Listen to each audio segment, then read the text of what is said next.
Alright, here's the tale of July 2nd, 1778, when the Continental Congress made its dramatic return to Philadelphia during the throes of the Revolutionary War. The story kicks off with tension as the Congress, forced out months earlier, takes steps to reclaim its power center while showing a renewed unity in the fight for independence. Picture it, it's the middle of the American Revolution. In the previous months, Philadelphia, the very heart of the American independence movement, had fallen under British occupation. The Continental Congress, the nerve center of the revolutionary effort, had been forced to flee for its survival. They'd scrambled to set up shop in towns like Lancaster and York, Pennsylvania, scattered and displaced by enemy forces. But by early summer 1778, the tables had started to turn. Following French alliance agreements and the strategic shifts of the British, the time finally came for Congress to reclaim its rightful home. Back in 1777, Philadelphia's capture had been a devastating blow. The city wasn't just any town, it was the place where the Declaration of Independence had been signed just a year prior. It held symbolic power, a source of morale, and a living embodiment of the colony's unity and revolutionary goals.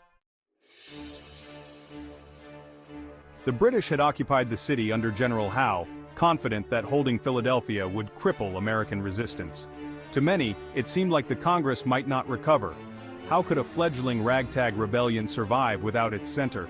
But the occupation didn't go as planned for the British. Holding Philadelphia stretched British resources thin, and the city's American sympathizers resisted in subtle ways, refusing to give them an easy rule. After news of the American victory at the Battle of Saratoga reached France, the French alliance was secured, giving the American cause the much-needed boost of support, supplies, and credibility on the global stage. This wasn't just any victory, it was the spark that would shift the Revolutionary War's momentum. With French support on the horizon, British control over Philadelphia became a liability more than a strategic advantage. By June of 1778, the British forces under General Clinton had no choice but to retreat from Philadelphia to fortify New York, hoping to concentrate their resources there as the French Navy entered the fray. The sight of British troops pulling out of the city was a huge victory for American morale, and the Continental Congress wasn't going to miss this chance to return. By July 2, 1778, the members were ready to make their way back, determined to regain their place and authority within Philadelphia. Imagine the scene wagons and carriages rolling back into the city, carrying the men who had stood at the forefront of the American cause. Figures like John Adams, Samuel Adams, and Richard Henry Lee returned with renewed vigor. For these men, returning to Philadelphia wasn't just about geography. It was a reaffirmation of everything they were fighting for. They were reclaiming the symbolic capital of the Revolution. The Congress members were fully aware that the stakes were higher than ever. The war effort was now a transatlantic conflict, with France on their side. They had to show not only the American people, but also their new European ally that the revolutionary government was resilient, capable, and committed to independence. Their return was a powerful message to the British, to the colonists, and to the world Philadelphia, and the ideals it represented would not be easily subdued. Upon their arrival, Congress immediately resumed its sessions. But it wasn't all smooth sailing. Philadelphia bore the scars of occupation, and many residents had fled, leaving parts of the city a shell of its former self. Congress had to address the practical challenges of restoring order and meeting the needs of those who had remained.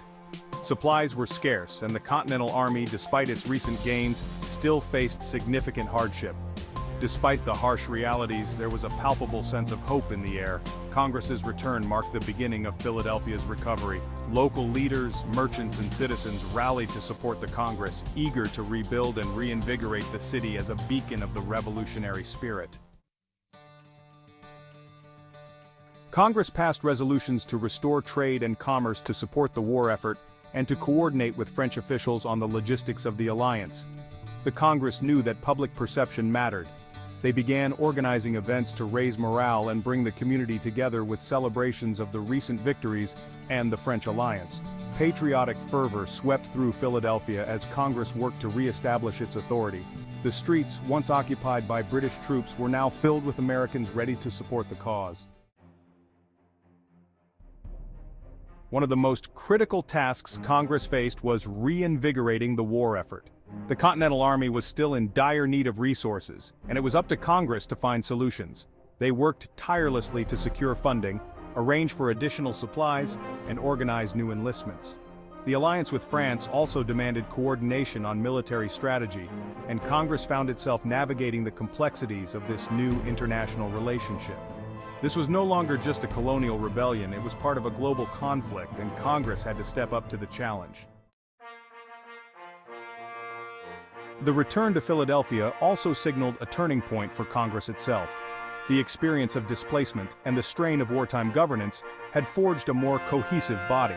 While divisions and debates still existed, the shared hardship had deepened their commitment to the cause.